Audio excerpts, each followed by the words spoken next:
Sir உங்கள் match அங்கே பார்த்தேன் இங்கே பார்த்தேன் இப்படி பெர்ஃபார்ம் பண்ணிங்க அப்படி பெர்ஃபார்ம் பண்ணிங்க எல்லாம் சொல்லிட்டு காரை க்ளோஸ் பண்ணும்போது அந்த பையன் சொன்னான், இப்படி பல சாதனைகளை நீங்கள் படைச்சிருக்கீங்க, இந்த சாதனையெல்லாம் ஒரு நாள் ஒருவன் முறியடிப்பான். அவன் யாருன்னா, யாருக்காவது ஃப்ளை அப்படின்ற வார்த்தைக்கு ஃபுல் ஃபார்ம் இருக்குது தெரியுமா? அதற்கும் இந்த ஆச்சாரியா ஸ்கூலுக்கும் ரொம்ப சம்பந்தம் இருக்குது. அதனால தான் நான் கனெக்ட் பண்ணுறேன். இந்த பள்ளிக்கூடத்தில் வந்து பார்த்தீங்கன்னா எல்லா ஸ்டூடெண்ட்டும் ஸ்டேஜில் ஏறி நீ பேசு, முணங்கு, திக்கு, பரவாயில்ல, ஆனால் ஸ்டேஜில் ஏறி ஏதாவது பேசியான்றாரு. அவ்வளோ நல்லா இங்கிலீஷ் பேசுகிறாங்க, கடகடன்னு பேசுகிறாங்க. எல்லாம் வந்து பார்த்தீங்கன்னா செகண்ட் ஸ்டாண்டர்ட் தேர்ட் ஸ்டாண்டர்ட் பசங்க அவ்வளோ பேசிகிட்டு இருக்காங்க. இன்ஜினியர் ஆகலாம், டாக்டர் ஆகலாம், ஐஏஎஸ் ஆகலாம், ஐபிஎஸ் ஆகலாம்.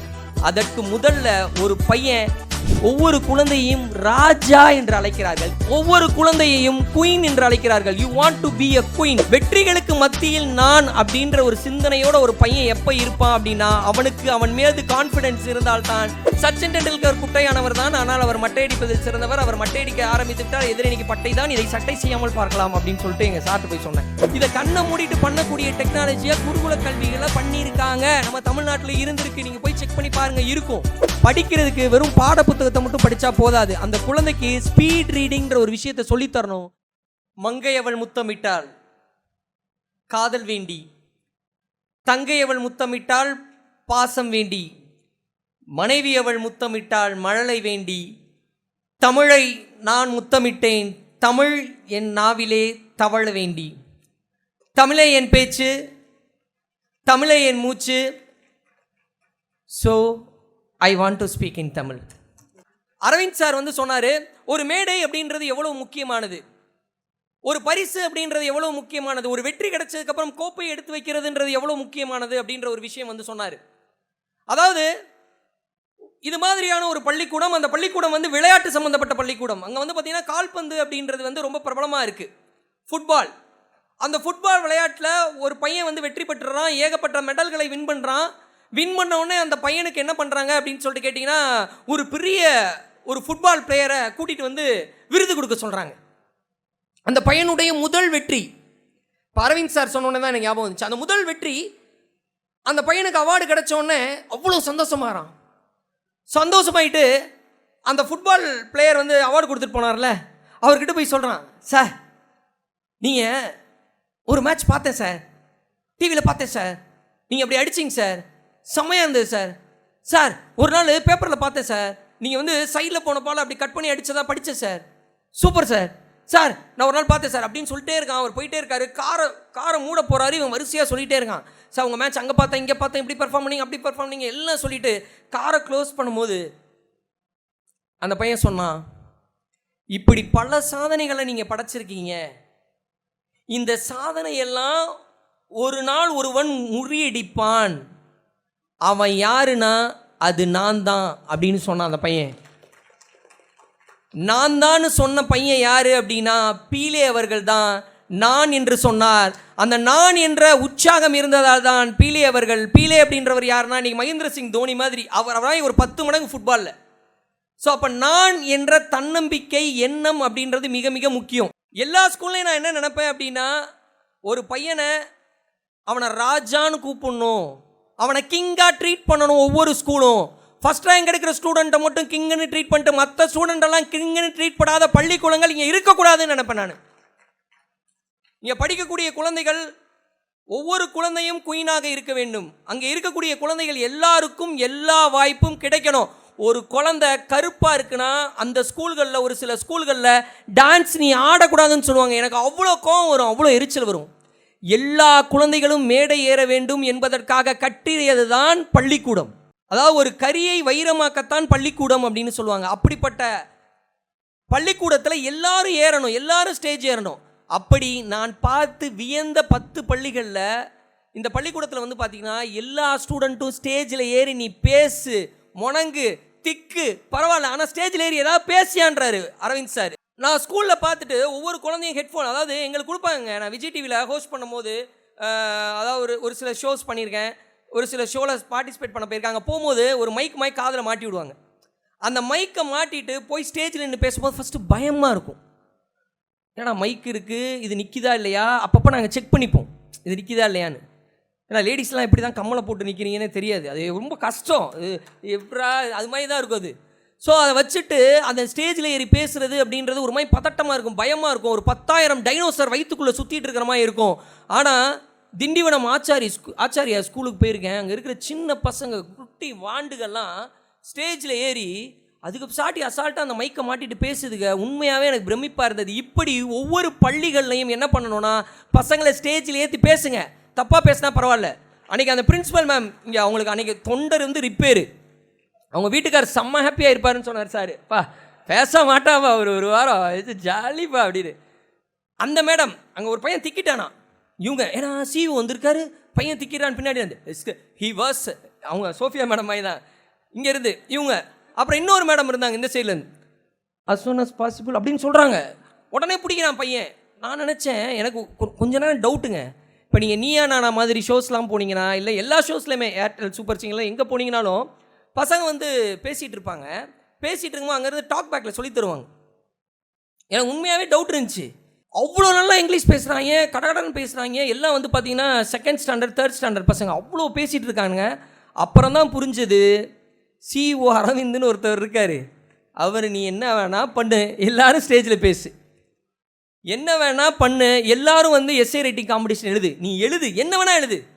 I am suffering from fever, I have a throat pain, my husband is very happy, அப்படி என்ன வேணா எழுது.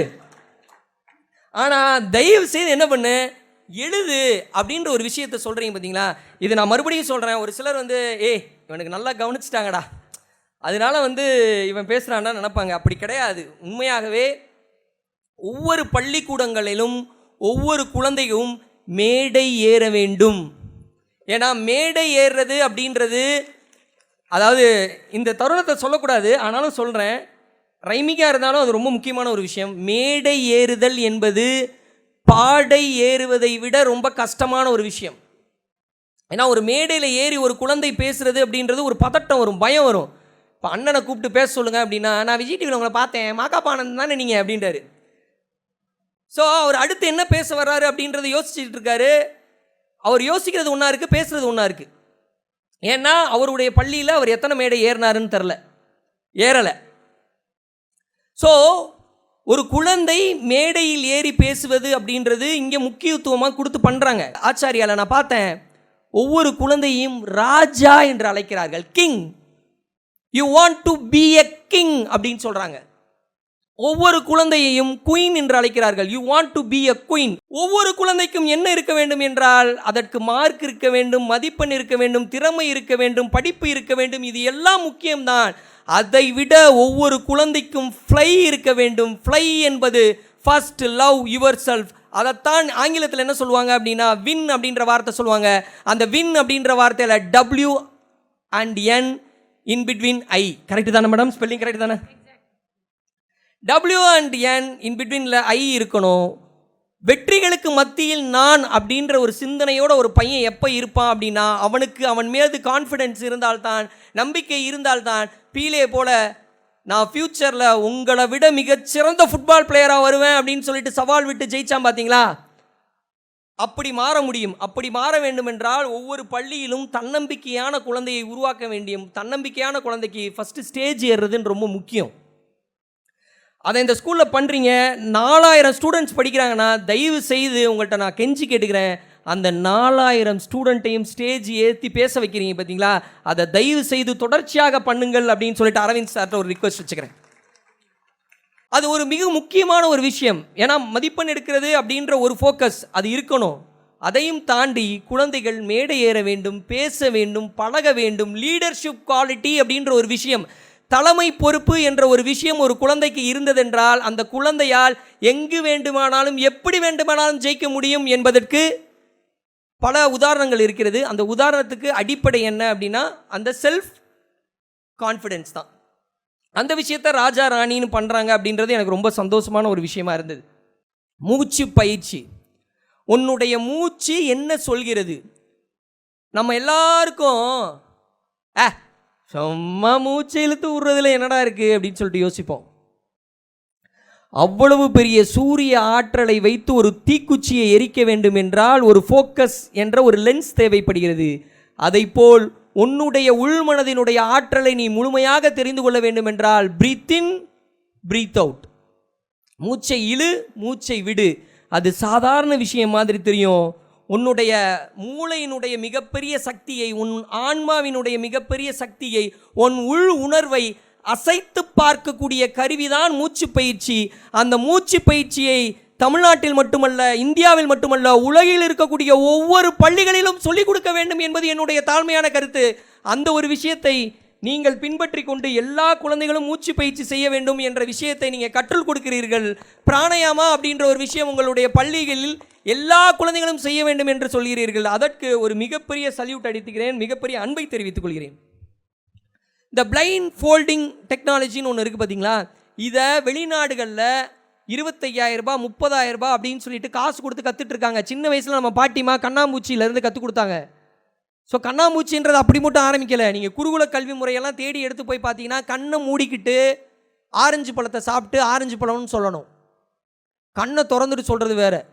இப்போ ஃபார் எக்ஸாம்பிள் உங்கள் ஒய்ஃப் சமைச்சிருக்காங்கன்னு நினச்சிக்கோங்க பிரதர், கண்ணை மூடிட்டு சாப்பிட்டுட்டு இது என்னன்னு கண்டுபிடிக்கணும். அது கண்ணை திறந்துக்கிட்டே கண்டுபிடிக்கிறது கஷ்டம்ன்றீங்களா?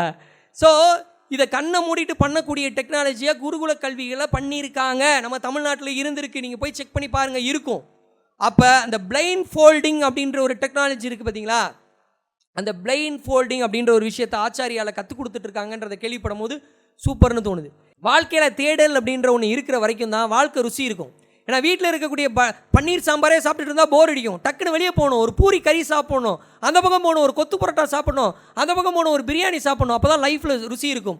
அதே மாதிரி தேடல் அப்படின்றது என்ன அப்படின்னா, வாழ்க்கையில் நிறைய தேடி தேடி புத்தகங்களை படிங்க அப்படின்னு வந்து சொல்லுவாங்க. டீனேஜில் நீங்கள் ஆப்பிள் நிறுவனத்தினுடைய தலைவர் ஸ்டீவ் ஜாப்ஸ் அவருடைய லைஃப் ஹிஸ்டரியை தயவு செய்து படிங்க. ஏன்னா அவருடைய கடைசி காலகட்டம்லாம் ரொம்ப மோசமாக இருக்கும். அதை படிக்கும்போது வாழ்க்கையை நிறைய பக்கங்களை கற்றுக்கலாம். அதில் முக்கியமாக சொல்கிறேன், டீனேஜில் இருக்கும்போது அவர் வாழ்க்கை வெறுத்து போய் என்ன பண்ணுறதுன்னு தெரியாமல், உலகத்தில் எந்த மூலைக்கு போகிறதுன்னு தெரியாமல் இந்தியாவுக்கு வந்தார் மனுஷன். அவருடைய டீனேஜில் இந்தியா வந்தார். இந்தியா வந்து 7 மாதங்கள் தங்கி ஆன்மீகத்தை தேடி அவர் கற்றுக்கொண்ட ஒரு விஷயம், வாழ்க்கையின் மிகப்பெரிய சிறப்பம்சம் என்னவென்றால், எந்த ஒரு மனிதனுக்கு உள் உணர்வு புரிகிறதோ அந்த மனிதனால் வெற்றி பெற முடியும் அப்படின்ற ஒரு விஷயத்தை வந்து அவர் கற்றுக்கிட்டாரு. அப்போ அவர் தேடி தேடி படித்ததுக்கு காரணம் என்ன இருந்தது அப்படின்னா, அவரே அறியாமல் நீங்கள் எல்லாரோட லைஃப்லையும், எலான் மஸ்க்லேருந்து எல்லாரோட லைஃப்லையும் ஸ்பீட் ரீடிங் அப்படின்ற ஒரு விஷயம் மிக மிக முக்கியமான ஒரு விஷயம். ஸோ படிக்கும்போது வேகமாக படிக்கிறது. நீங்கள் பார்த்துருப்பீங்க எந்திரன் படத்தில் நினைக்கிறேன், இப்படியும் பாரு, சூப்பர் ஸ்டார் வந்து இப்படியும் பாரு படித்து முடிச்சுடுவார். அப்போ ஸ்பீட் ரீடிங் அப்படின்றது மிக மிக முக்கியம். ஸ்பீட் ரீடிங் அப்படின்றது வந்து பார்த்தீங்கன்னா 24 ஃப்ரேம்ஸ். அந்த 24 ஃப்ரேம்ஸ் என்ன பண்ணுன்னா ஃபோக்கஸ் கிரியேட் பண்ணாது. ஏன்னா மாறிக்கிட்டே இருக்கும். அப்போ மாறிக்கிட்டே இருக்கும்போது ஃபோக்கஸ் இருக்காது. ஸோ ரீல்ஸ் எப்படி பண்ணிக்கிட்டே இருக்கக்கூடிய உங்கள் குழந்தைகள் வீட்டில் இருக்காங்க அப்படின்னா ஃபோக்கஸ் இருக்காது, லென்ஸ் இருக்காது. சூரிய சக்தியாக இருந்தாலும் அந்த சக்தியை பயன்படுத்த முடியாது. அப்போ இப்படி பண்ணிகிட்டு இருக்கிறதுக்கு பதில் உங்கள் குழந்தை இப்படி பண்ணணும். இப்படி பண்ணுறதுக்கு படிக்கணும். படிக்கிறதுக்கு வெறும் பாட புத்தகத்தை மட்டும் படித்தா போதாது. அந்த குழந்தைக்கு ஸ்பீட் ரீடிங்கிற ஒரு விஷயத்தை சொல்லித்தரணும். இந்த பள்ளியில் ஸ்பீட் ரீடிங்கை சொல்லித்தராங்கன்ற விஷயமும் கேள்விப்படுறேன். அப்போ இதெல்லாம் இருந்தால் ஒரு சிறப்பான ஒரு குழந்தையை உருவாக்க முடியும் அப்படின்றது இந்த பள்ளியில் மட்டும் இல்லைங்க, இந்த பள்ளியில் மட்டும் இல்லை, எல்லா பள்ளிகளிலும் ஸ்பீட் ரீடிங் அப்படின்ற ஒரு விஷயம் இருக்கணும். எல்லா பள்ளிகளிலும் குழந்தைகளுக்கு மூச்சு பயிற்சி அப்படின்ற ஒரு விஷயம் இருக்கணும். எல்லா பள்ளிகளிலும் ஒரு குழந்தைக்கு மெடிடேஷன் அப்படின்ற ஒரு விஷயம் இருக்கணும். எல்லா பள்ளிகளிலும் ஒரு குழந்தைக்கு ஃபிட்னஸ் ப்ரோக்ராம் அப்படின்ற ஒன்று இருக்கணும் அப்படின்ற ஒரு விஷயத்தை ஆச்சாரியால கற்றுக் கொடுத்துட்டு இருக்காங்கன்றதை கேள்விப்படும் போது சூப்பர்னு தோணுது. Acharya world class education.